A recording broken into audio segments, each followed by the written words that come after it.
Hi friends, welcome back to Jaya సvantaillu అండి. ఈరోజు క్రిస్పీ చికెన్ చేస్తున్నానండి. అందుకే 200 గ్రాములు బోన్లెస్ చికెన్ తీసుకున్నాను. ఈ సైజు ముక్కలు కట్ చేసి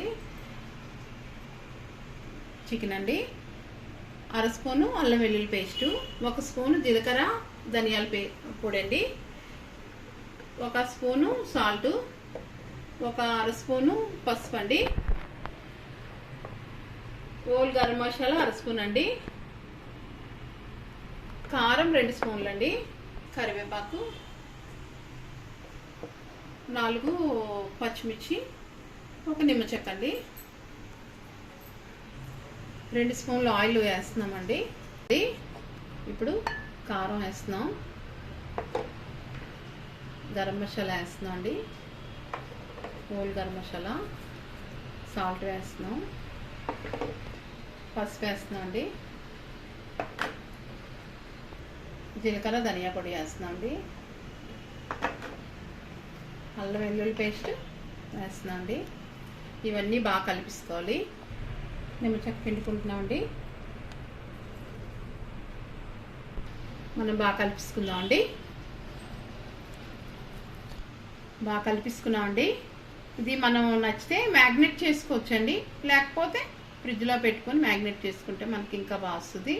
మనం ఇలా కలిపిసుకొని కూడా వేసుకోవచ్చండి. ఆయిల్ మరిగిందండి, బాగా మరిగాక వేసుకొని మనం మీడియంలో పెట్టుకోవాలి. వేస్తున్నామండి చికెన్. ఇక్కడ అలా మరగాలి. మనం చికెన్ ఇలా వేసుకున్నామండి, వేసుకుంటున్నాం, మీడియంలో పెట్టుకున్నాం. మీడియం ఫ్లేమ్లోనే మనకి 20 మినిట్స్ ఆగాలండి.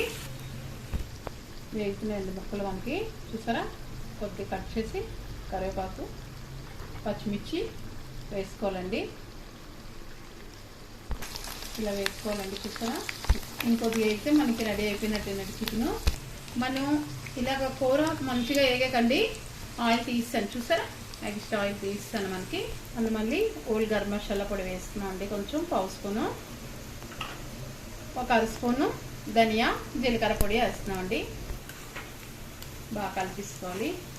మనకి ఇలా వేగాక ప్లేట్లోకి తీసుకోవాలండి. మనం చికెన్ తీసుకుంటున్నాం అండి.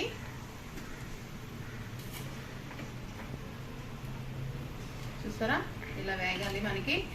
ముక్కను మనం ఇలా అంటే ఇలా అవ్వాలండి, మనకి కరెక్ట్గా ఉడికినట్టు. చూసారా, మన క్రిస్పీ చికెన్ అయిపోయిందండి. కొత్తిమీర వేస్తున్నాం. కంప్లీట్గా అయిపోయింది.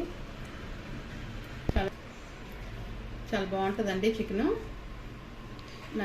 ఎలా ఉందో కామెంట్స్ పెట్టండి. నచ్చితే లైక్ చేయండి, షేర్ చేయండి, సబ్స్క్రైబ్ చేయండి. బాయ్ ఫ్రెండ్స్, నెక్స్ట్ వీడియో కలుద్దామండి.